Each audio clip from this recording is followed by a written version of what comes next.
बोलो शिवजी भगवान की जय। हर हर महादेव।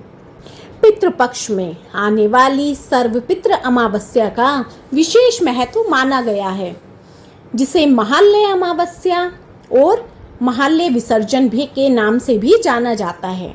इस अमावस्या पर पितरों का श्राद्ध करना बेहद जरूरी होता है। कहते हैं ऐसा करने से पूर्वज प्रसन्न हो जाते हैं और अपना आशीर्वाद प्रदान करते हैं। इस दिन उन पितरों का भी श्राद्ध किया जाता है जिनकी मृत्यु की तिथि का पता नहीं होता। अब हम जानेंगे कि सर्वपितृ अमावस्या कब से कब तक रहेगी और इसका समय क्या है। सर्वपितृ अमावस्या 1 अक्टूबर की रात 9:39 से शुरू होकर 2 अक्टूबर की देर रात 12:18 तक रहेगी। तो उदय तिथि के अनुसार ये अमावस्या 2 अक्टूबर को ही मनाई जाएगी। वहीं इसी समय इस साल का आखिरी सूर्य ग्रहण भी लग रहा है।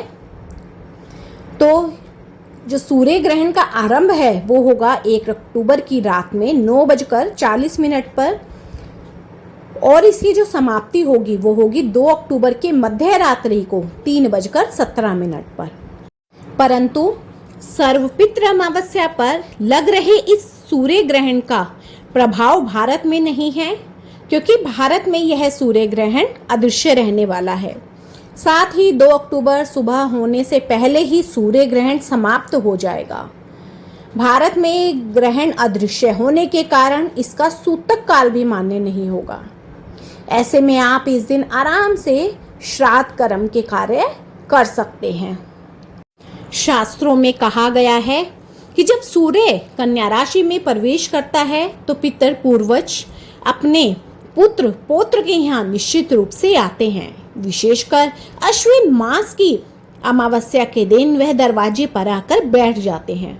उस दिन उनका तर्पण श्राद्ध आदि क्रियाएं नहीं होने पर वह अपने सभी पुत्र पौत्रों को आशीर्वाद देने की जगह उनसे नाराज हो जाते हैं। इसलिए सभी को अपने अपने पूर्वजों की तृप्ति अवश्य करनी चाहिए। इस प्रकार तर्पण करने से समस्त ब्रह्मांड का भी कल्याण होता है। सर्वपितृ अमावस्या वाले दिन सुबह जल्दी उठकर स्नान कर खुद को शुद्ध कर लें। इसके बाद सूर्य देव को जल दें।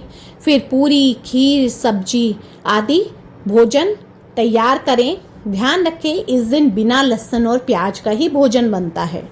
फिर अपने पितरों को याद करते हुए उनके नाम से भोजन निकालें।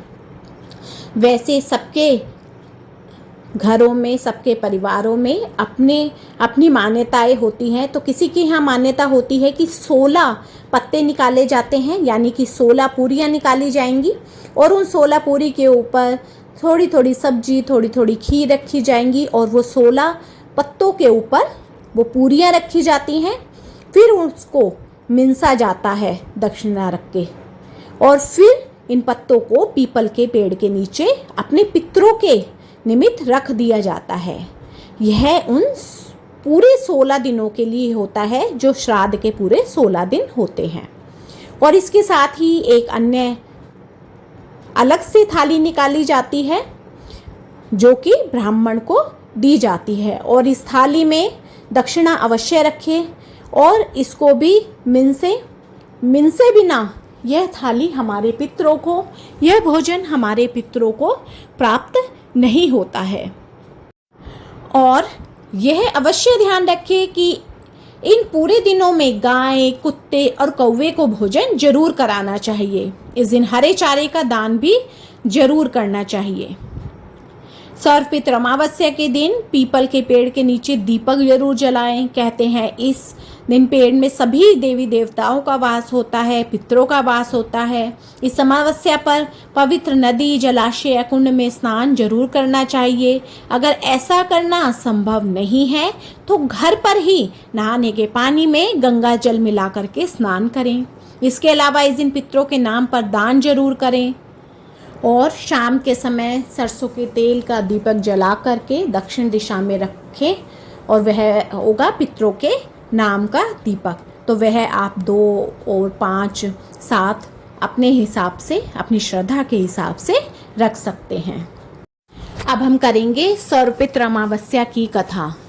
तो बोलो पितृदेवता की जय, सभी पितृगण की जय।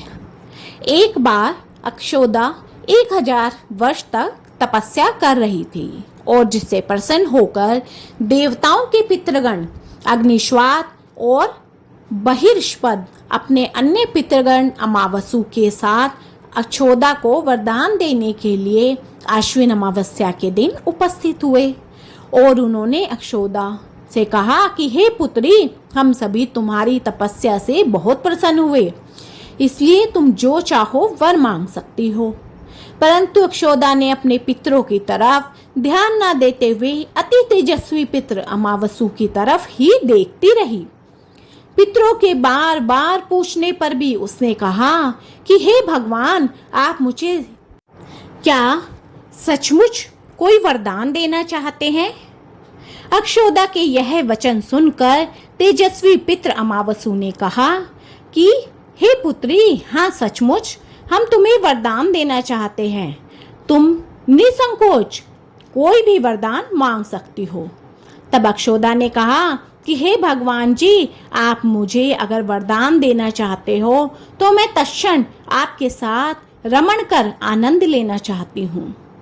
अक्षोदा के इस तरह कहे जाने वाले वचनों को सुनकर सभी पितृगण क्रोधित हो गए और उन्होंने अक्षोदा को श्राप दिया कि वह पितृलोक से पृथ्वी लोक पर चली जाए।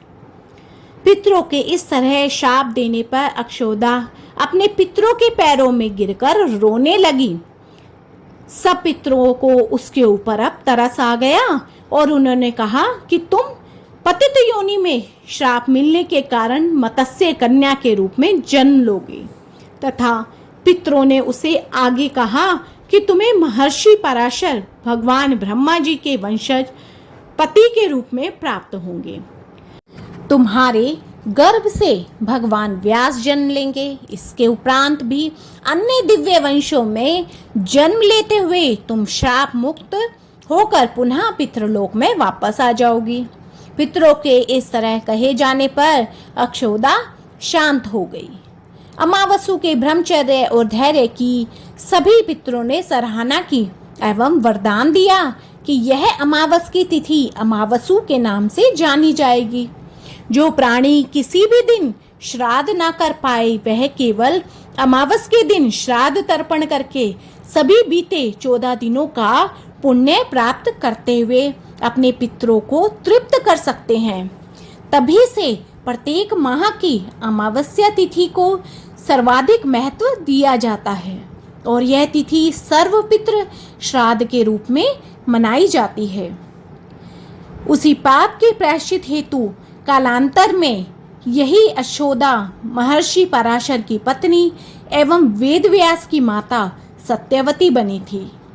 तत्पश्चात समुद्र के अंशभूत शांतनु की पत्नी हुई और 2 पुत्र चित्रांगद तथा विचित्र वीर्य को जन्म दिया था। इन्हीं के नाम से कलयुग में अष्टका श्राद्ध मनाया जाता है। तो बोलो पितृदेवता की जय, ओ शिव शंकर भोलेनाथ की जय।